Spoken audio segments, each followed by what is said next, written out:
अस्सलाम वालेकुम। मेरा नाम अहमद है और आज के इस stepforward.com क्लास के अंदर हम लोगों ने कवर करना है वेरिएबल स्कोप और कांस्टेंट्स को। तो पहले हम देखते हैं कि इसके अंदर और क्या क्या चीज़ें कवर करनी है। हमने ये भी देखना है कि जो वेरिएबल्स हैं उनका नॉर्मल वेरिएबल्स उनका स्कोप क्या होता है इस प्रोग्राम के अंदर, PHP स्क्रिप्ट के अंदर। फिर उसके बाद हमें देखना है कि ग्लोबल कीवर्ड के थ्रू हम लोग क्या अचीव कर सकते हैं। इसी तरह ही हमने ग्लोबल एरेज को भी देखना है जो कि एक सुपर एरे होती है। फिर हमने कॉन्स्टेंट्स को अंडरस्टैंड करना है और फाइनली हम लोगों ने देखना है कि इंक्लूड और रिक्वायर फंक्शंस क्या हमें फंक्शनैलिटी प्रोवाइड करते हैं किसी भी PHP डॉक्यूमेंट के अंदर। तो हम जाते हैं डायरेक्ट फायरफॉक्स के पास और मैं ओपन करता हूँ अपना टेक्स्ट एडिटर और ठीक है, अब हम स्टार्ट करते हैं अपनी कोडिंग। तो सबसे पहले मैं एक नॉर्मल वेरिएबल डिक्लेयर करता हूँ डेमोन्स्ट्रेट करने के लिए कि वेरिएबल स्कोप्स किस तरह वर्क करते हैं। तो सबसे पहले हम लोग क्या करते हैं कि एक मैं वेरिएबल बनाता हूँ जिसका नाम मैं देता हूँ फॉर इंस्टेंस नम, और मैं इसको एक वैल्यू दे देता हूँ 100 की। इसके बाद हम क्या करते हैं कि सिंपली एक फंक्शन बनाते हैं और टेस्ट नाम दे देता हूँ इसका, और फिलहाल इसकी बॉडी एम्प्टी है। नीचे मैं क्या करता हूँ इस फंक्शन को कॉल कर देता हूँ और इसकी बॉडी के अंदर हम लोग क्या करते हैं, अच्छा फर्स्ट ऑफ ऑल हम लोग पहले इसकी वैल्यू को एको करके देखते हैं नम को हमारे क्या वैल्यू अवेलेबल है। ठीक है, तो सेव किया मैंने यहाँ पे और अब क्या करते हैं हम लोग, देखिए क्योंकि वो इससे इफेक्ट नहीं होगा, सिंपल इसको रन करते हैं, वैल्यू 100 प्रिंट हो गई, सिंपल सा प्रोग्राम। अच्छा अब मैं इसको मूव फॉरवर्ड करता हूँ और मैं क्या करता हूँ इसी लाइन को मैं ले जाता हूँ इस फंक्शन के अंदर, मैं इसके अंदर इसको प्रिंट करता हूँ कि वो नम की वैल्यू जो है वो फंक्शन प्रिंट करते हैं। नॉर्मल है बाकी प्रोग्रेस सी जैसी लैंग्वेजेस के अंदर। सेव करते हैं हम लोग इसको और हम लोग क्या करेंगे, यानी कि नम को हम सिंपली जैसा सी लैंग्वेज के अंदर होता है कि ग्लोबल ये डिक्लेयर होया हुआ है, तो जो ग्लोबल डिक्लेयर होया होता है वो हमेशा हर फंक्शन के अंदर अवेलेबल भी होगा। सेव करते हैं, रन करते हैं। यहाँ पे हमें एक एरर आ गया है और ये हमें क्या एरर दे रहा है कि तो अनडिफाइंड वेरिएबल है नम, यानी कि फंक्शन जो था हमारे पास ये टेस्ट फंक्शन, वो कह रहा है ये वेरिएबल एग्जिस्ट नहीं कर रहा।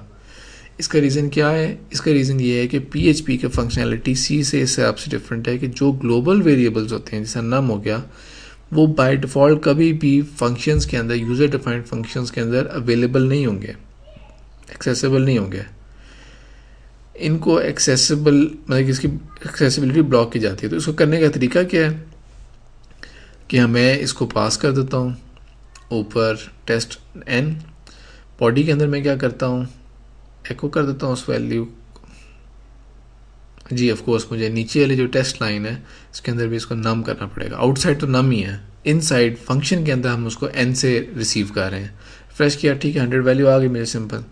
नेक्स्ट मैं ये अचीव करना चाह रहा हूँ कि नहीं इस फंक्शन के अंदर मैंने कोई वैल्यू उसकी अपडेट करनी थी, तो सिंपल चीज़ है ये, n को मैं ++ इंक्रीमेंट कर देता हूँ और हम एको को हम रिमूव कर देते हैं और हम इसकी वैल्यू को रिटर्न कर देते हैं, रिटर्न $n। नीचे हम क्या करेंगे, $num के साथ हम इस वैल्यू को रिसीव कर लेते हैं और इसी के अंदर अपडेट कर लेंगे और हम साथ प्रिंट कर लेते हैं वैल्यू। डायरेक्ट हम एको भी कर सकते हैं लेकिन अभी हम देखें 101 उसकी वैल्यू अपडेट हो गई है। तो हमने सिंपल हमने काम किया, आर्गुमेंट रिसीव किया, नेक्स्ट फंक्शन को दिया, उसने चेंज करके रिटर्न किया और हमने उसी वेरिएबल में उस वैल्यू को अपडेट कर दिया। जो आगे जाके मैं एक्सप्लेन करूँगा उन सब मेथड से ये वाला मेथड बेस्ट है, मोस्ट फेवरेट मेथड है ये वाला, और जिसके अंदर ये सिंपल आर्गुमेंट मैपिंग हो रही है। जनरल रूल्स हैं ये हर लैंग्वेज के, लेकिन क्योंकि PHP के अंदर और भी ऑप्शंस अवेलेबल हैं जो कि प्रैक्टिस हो रहे हैं, इसलिए ज़रूरी है कि हम उनको अंडरस्टैंड करें। तो मैं इसको रब करता हूँ, कमेंट करता हूँ लाइन को और उसके बाद मैं क्या करता हूँ इग्नोर।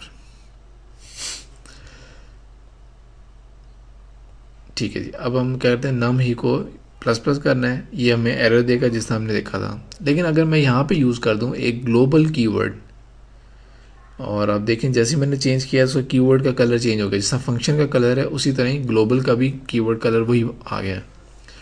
और मैं क्या करता हूँ नम को मैं अब यहाँ पे अवेलेबल करता हूँ, सेव कर देता हूँ मैं इस फाइल को यहाँ पे। बेसिकली ये करता है क्या, ग्लोबल का वेरिएबल ये करेगा कि जो भी ग्लोबल के अंदर ग्लोबल कॉन्टेक्स्ट के अंदर वेरिएबल्स होंगे उसको मैं यहाँ पे बाय नेम मैंने मेंशन किए और ये उसको फोर्सफुली पुल करेगा और PHP पार्सर को ये कहेगा कि इसको यहाँ पे एक्सेसिबल बनाओ, फोर्सफुली कहेगा उसे। सेव करते हैं हम इसे और हम इसको रन करके देखते हैं।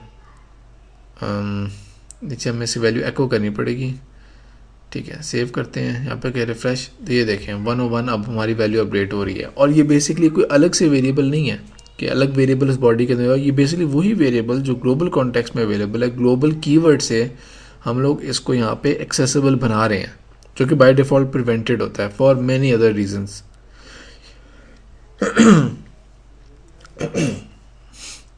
तो यहाँ पे हम लोग क्या करते हैं इसे अब हमारे पास वही वेरिएबल अवेलेबल था, हमने अपडेट कर लिया। इसके साथ साथ हमारे पास एक और भी मेथड अवेलेबल है, एक और अप्रोच भी अवेलेबल है कि हम इस तरह ग्लोबली को यूज़ नहीं करते, बल्कि हम लोग क्या करते हैं कि हम एक यहाँ पे हम इस लाइन को रिमूव कर देते हैं और बल्कि इतने अच्छा, अब हम क्या करेंगे कि यहाँ पे एक हम ग्लोबल्स की एक एरे को हम यूज़ करेंगे, ग्लोबल्स की एरे। और इसके अंदर मैं क्या करता हूँ, पहले हम,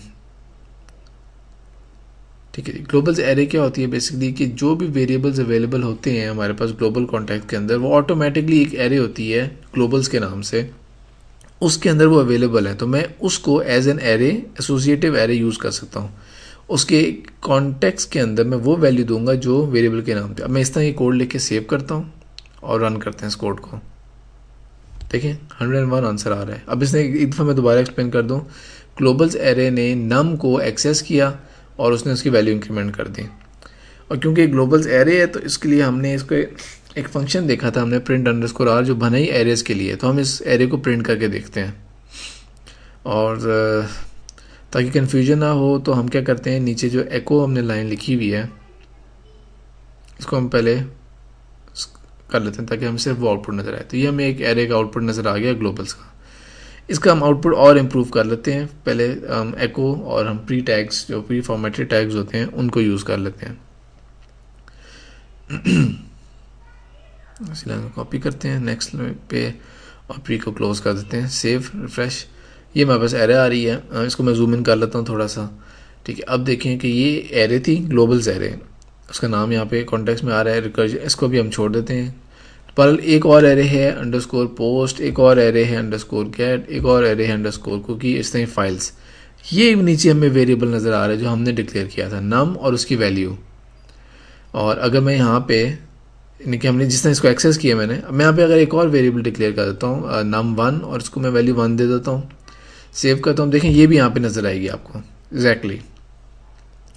तो ये अब मेरे पास दोनों, मतलब कि जितनी भी वैल्यूज़ उसके अंदर होंगी, मैं बग़ैर ग्लोबल्स का कीवर्ड यूज़ किए टेस्ट के अंदर या किसी और यूज़र डिफाइंड फंक्शन के अंदर, मैं ग्लोबल एरे के थ्रू उसको एक्सेस कर सकता हूँ। अगेन बेस्ट अप्रोच वही है जो हमने आर्ग्यूमेंट और रिटर्न करके किया था, लेकिन ये एक और अप्रोच अवेलेबल है जो कि यूज़ भी की जाती है PHP के अंदर, ठीक है। अब हम आगे मूव करते हैं और नेक्स्ट हमने ये देखना है, अब हमने स्कोप वेरिएबल देख लिया, हमने ग्लोबल कीवर्ड यूज़ कर लिया और ग्लोबल एरे भी। अब हमारी बारी है कॉन्स्टेंट्स को अंडरस्टैंड करने की कि कॉन्स्टेंट्स क्या होते हैं। ब्राउज़र में जाते हैं, बल्कि इसको हम इस सारे कोड को हम इसका, ठीक है ठीक है। अब हमने कॉन्स्टेंट्स देखने हैं। कॉन्स्टेंट बेसिकली क्या होते हैं, वेरिएबल्स वो होंगे जो हम डिक्लेयर करते हैं जिसको हम एक्सपेक्ट कर रहे हैं कि प्रोग्राम के अंदर इनकी वैल्यू चेंज हो सकती है। कांस्टेंट वो चीज़ होती है कि जिसकी हम वैल्यू नहीं अपडेट करना चाह रहे होते प्रोग्राम के अंदर, हम चाहते हैं कि जो वैल्यू एक दफ़ा दे दी जाए वो दोबारा चेंज ना हो। तो सारे कोड को रिमूव करके अब इसको अंडरस्टैंड करने के लिए पहले मैं एक वेरिएबल बनाता हूँ जो मैं चाहता हूँ मेरे पूरे प्रोग्राम के अंदर यूज़ हो सके। तो फॉर इंस्टेंस मैं अपना नाम जो है वो मुख्तलिफ जगहों के ऊपर, साइट के ऊपर प्रिंट कराना चाहता हूँ। फॉर इंस्टेंस मैं चाहता हूँ कि ऊपर टॉप के ऊपर या ऑथर का नाम में मेरा नाम आ रहा हो, या कहीं कमेंट्स में अपना नाम मेंशन करना चाह रहा हूँ, या फाउंडर ऑफ दिस वेबसाइट, जो भी मेंशन करना चाह रहा हूँ मैं, उसके लिए मैंने एक वेरिएबल बना दिया नेम और उसको मैंने यहाँ पे यूज़ कर दिया। और अब हम क्या, अब ये ऑफ कोर्स मैं नहीं चाहता कि ये प्रोग्राम एग्जीक्यूशन के दौरान चेंज हो, लेकिन मैं ये ज़रूर, इसको मैं यूज़ क्यों किया था, ताकि अगर मैं एक दफ़ा इसको चेंज कर दूँ तो नेक्स्ट टाइम पूरी वेबसाइट के अंदर इफेक्टिवली हर जगह ये नाम इस तरह आ जाए। लेकिन मैं ऑफ कोर्स ये नहीं चाहता कि प्रोग्राम के एग्जीक्यूशन के अंदर अगर हम टीम में काम कर रहे हैं तो किसी और प्रोग्रामर से, या अगर मैं खुद काम कर रहा हूँ मिस्टेकनली मुझसे चेंज हो जाए, तो मैं ऑफ कोर्स वो नहीं चाहता। तो हम क्या करेंगे, ये कांस्टेंट डिफाइन करते हैं। कांस्टेंट किस तरह होता है, कांस्टेंट फंक्शन, पहले हम कांस्टेंट का नाम देते हैं और कॉमा दे के सेकेंड पैरामीटर में हम उसको दे देते हैं कि कांस्टेंट की क्या वैल्यू है। कुछ ऑफ कोर्स आउटपुट तो नज़र नहीं आएगा। अब मैं एको करता हूँ, कांस्टेंट को प्रिंट करेंगे माई नेम अंडरस्कोर वही दे और ये वैल्यू आ गई। कांस्टेंट जो होता है वो बाय कन्वेंशन, रूल नहीं है लेकिन कांस्टेंट जो है वो बाय कन्वेंशन हमेशा कैपिटल होगा। इसमें शुरू में हम डॉलर साइन नहीं दे रहे, फुल कैपिटल, और डॉलर साइन हमने नहीं देना। डॉलर साइन नहीं होता तो वो ट्रीट होता है, PHP समझता है उसको एज कांस्टेंट, और ये उसकी हमने वैल्यू दे दी। लेकिन वैल्यू एक दफ़ा दे दी तो वो अपडेट नहीं हो सकती। जिस तरह अगर मैं अपडेट करने की कोशिश करूँ भी इस वैल्यू को, तो फॉर इंस्टेंस मैं यहाँ पे इसको अहमद करने की कोशिश करता हूँ, सेव करता हूँ, यहाँ के रिफ्रेश, उसने मुझे एरर दे दिया कि ये अनएक्सपेक्टेड है कि इक्वल टू का साइन क्यों आ गया है एक कांस्टेंट के साथ। ठीक है। अगर मैं इसी कांस्टेंट को दोबारा मैं कहूँ इस तरीके से मैं इसको अपडेट करता हूँ, सेव करता हूँ, वो मुझे एरर दे रहा है कि ये जो कांस्टेंट है ये तो ऑलरेडी डिफाइन हो चुका है। तो ऑफ कोर्स इससे आपको समझ लगे कि कांस्टेंट एक दफ़ा जो बना दिया वो अब सिर्फ यूज़ होगा, रीड ओनली पर्पस के लिए होगा, और हम उसकी वैल्यू को अपडेट नहीं कर सकते अंडर एनी सर्कमस्टांसेस। और इसके अंदर हमने डॉलर साइन नहीं यूज़ किया। वेरिएबल के केस के अंदर हमेशा हम डॉलर साइन यूज़ करते हैं शुरू में, कांस्टेंट के केस में हम नहीं यूज़ करेंगे। अच्छा जी, अब हम अगर एक नॉर्मल वेरिएबल को मैं विदाउट डॉलर साइन लिखता हूँ तो वो देखते हैं क्या एरर देगा। हमें देना डॉलर साइन था लेकिन नहीं देता मैं। ये देखें, ये बिल्कुल वही एरर है जो अभी थोड़ी देर पहले हमें आया था जब मैंने माय नेम को वैल्यू असाइन करने की कोशिश की थी। तो बेसिकली जब भी हम डॉलर साइन नहीं देते, PHP बाय डिफ़ॉल्ट हमेशा यही अंडरस्टैंड करता है कि ये कोई कांस्टेंट है, इसलिए मैं इसको डॉलर साइन दे दिया। अब प्रॉब्लम मेरा रिजॉल्व है। ठीक है, और ठीक है, अब हम लोग नेक्स्ट चीज़ ये देखनी है हमने कि इंक्लूड और रिक्वायर फंक्शंस क्या हैं। तो मैं क्या करता हूँ, पहले इसको डेमोन्स्ट्रेट करने के लिए हमें एक नई फ़ाइल बनानी पड़ेगी, और मैं एक फ़ाइल बना देता हूँ PHP की। इसका नाम हम दे देते हैं फंक्शंस, नाम दे देते हैं .php। ठीक है, और मैं चाहता हूँ कि मैं इसके अंदर कोई जो अपने फंक्शन यूज़र डिफाइंड फंक्शन होंगे वो मैं इसके अंदर बॉडी के अंदर डालता हूँ। तो बस मैं सिंपल एक PHP का टैग ओपन करता हूँ, PHP का टैग मैं क्लोज़ कर देता हूँ, और इसके अंदर मैं फंक्शन, एक सिंपल वेलकम मैसेज हम दिखा देते हैं यूज़र को। तो बस एक फंक्शन जो वेलकम नाम है फंक्शन का, और इसकी बॉडी के अंदर क्या होगा कि जो उसको पैरामीटर दिया जाएगा उसको वो वेलकम मैसेज के साथ उस नाम को मेंशन कर देगा।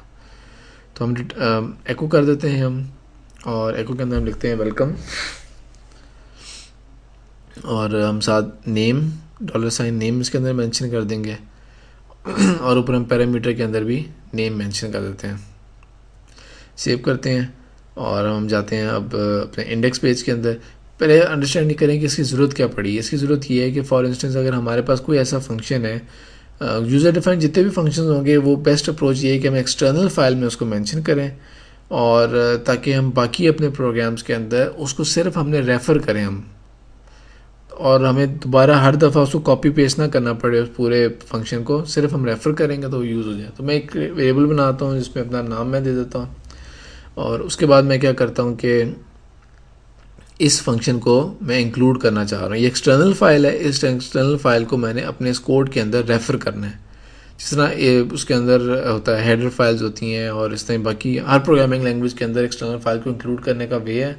तो PHP के अंदर बेसिक मेथड ये है कि हम उसके लिए हम यूज़ करेंगे वही जो भी आपको बताया था, इंक्लूड और रिक्वायर के फंक्शंस। तो ये कोड यहाँ पे मेरे पास किस तरह एक्सेसिबल होगा, इसके लिए हम सिंपली क्या करते हैं, ऊपर लिख देते हैं इंक्लूड स्पेस दे के या ब्रैकेट्स दे के, एक ही बात है, जिससे हम एको के साथ कर सकते हैं, वही फ्लेक्सिबिलिटी अवेलेबल है। और यहाँ पे हम रिलेटिव पाथ दे देंगे उस फाइल का, और नीचे मैं क्या करता हूँ इसे यहाँ पे मैं वेलकम का फंक्शन कॉल करता हूँ और उसको मैं n पास कर देता हूँ। इस लाइन की हमें ज़रूरत नहीं है, इसको हम रिमूव कर देते हैं, सिंपली सेव करते हैं। ब्राउज़र में गए, रिफ़्रेश किया, ये देखिए मैसेज आ गया, बिल्कुल एज इफ़ कि वो फंक्शन मेरे पास लोकली अवेलेबल था। तो जब ये पार्स होगा, PHP पार्स करेगा और ये लाइन आएगी तो ये कहेगा कि इस फाइल को भी इसके अंदर इंक्लूड कर लो। इसका पार्ट है। ठीक है, तो अब हम ये फाइल बिल्कुल एज इट इज़ इस तरह पार्स हुई है कि एज एफ कि इसके अंदर ही थी और वही आर्गूमेंट उसी तरह ही गए हैं। अच्छा जी, अब हम क्या करते हैं कि नेक्स्ट चीज़ हम डेमोन्स्ट्रेट करते हैं वो ये है कि अगर हम इस लाइन को यहाँ पे हम क्या करते हैं कि एक वेरिएबल है जो हमने उसमें बनाया है, उसको हम यहाँ पे प्रिंट करते हैं इस फंक्शन के अंदर स्कोप अंडरस्टैंड करने के लिए। और मैं इसको नीचे ले जाता हूँ, बिलो एरर रिमूव करते हैं बिलो ले जाता हूँ, सेव करता हूँ ताकि एन हमारे पास अवेलेबल हो। रिफ्रेश, ऑफ कोर्स मुझे ये फंक्शन जो है इसको कमेंट करना पड़ेगा। ठीक है, अब हम रिफ्रेश करते हैं, ये देखें वो कह रहा है कि वेरिएबल अवेलेबल है। वेरिएबल मैंने डिक्लेयर किया था पहली स्क्रिप्ट के अंदर और मैं इसको प्रिंट कर रहा हूँ जो इंक्लूडेड स्क्रिप्ट थी इसके अंदर। तो इससे आपको ये अंडरस्टैंडिंग हो जाएगी कि एक वेरिएबल दूसरी स्क्रिप्ट के अंदर अगर वो उसके ऑर्डर सीक्वेंस में आ रहा है तो वो उस वहाँ पे एक्सेसिबल है, स्कोप के अंदर आ रहा है वो। लेकिन अगर फंक्शन के अंदर यूज़ होगा तो अगेन सेम लिमिटेशन है जो भी हमने पहले बात की थी। ठीक है, अब इसी तरह ही हमारे पास ये था, हमारे पास इंक्लूड। अब इसी की एक और अल्टरनेटिव है, वो है रिक्वायर। सेव करते हैं, सेम आउटपुट आएगा, आउटपुट में कोई फ़र्क नहीं है, थोड़ा स्ट्रिक्टनेस का फ़र्क है। अगर मैं यहाँ पे इसको इंक्लूड कर देता हूँ और फॉर इंस्टेंस मैं यहाँ पे कोई मिस्टेक हो जाती है मुझसे, तो वो मुझे एक वार्निंग दे रहा है कि ये जो अवेलेबल था ये यानी कि फ़ाइल यहाँ पे अवेलेबल नहीं है, ओपन स्ट्रीम नहीं हो सकी। रिक्वायर के केस के अंदर अगर हम रिक्वायर करेंगे उसके अंदर भी हमें वार्निंग ही देगा, लेकिन डिफरेंस जो है वो बेसिकली इनकी रिजिडिटी का या स्ट्रिक्टनेस का डिफरेंस है। बेसिकली इसके अंदर भी वार्निंग ही दे रहा है हमें, लेकिन रिक्वायर का जो है वो ज़्यादा मतलब कि वो उसके अंदर एरर्स को डिफरेंट तरीके से हैंडल करता है और इंक्लूड डिफरेंट तरीके से हैंडल करता है। इसी तरह इनका एक और वेरिएंट भी अवेलेबल है दोनों का, रिक्वायर का और वंस का, और वो रिक्वायर का और इंक्लूड का। और वो क्या है कि हम लोग रिक्वायर अंडरस्कोर वंस और इंक्लूड अंडरस्कोर वंस, दोनों के अंदर डिफरेंस ये होगा कि हम फॉर इंस्टेंस इस फाइल से हमने functions.php को इंक्लूड किया, functions.php के अंदर हमने किसी और फाइल को इंक्लूड किया, इस तरह 2-3 फाइल्स इंक्लूड हुई, तो क्या पता कि एक कॉमन फाइल हो जो 2 दफ़ा इंक्लूड हो रही हो। तो इंक्लूड वंस या रिक्वायर वंस जो हैं ये हमेशा उस फाइल को एक दफ़ा ही इंक्लूड करेंगे, 2 दफ़ा नहीं। तो होपफुली अच्छा था।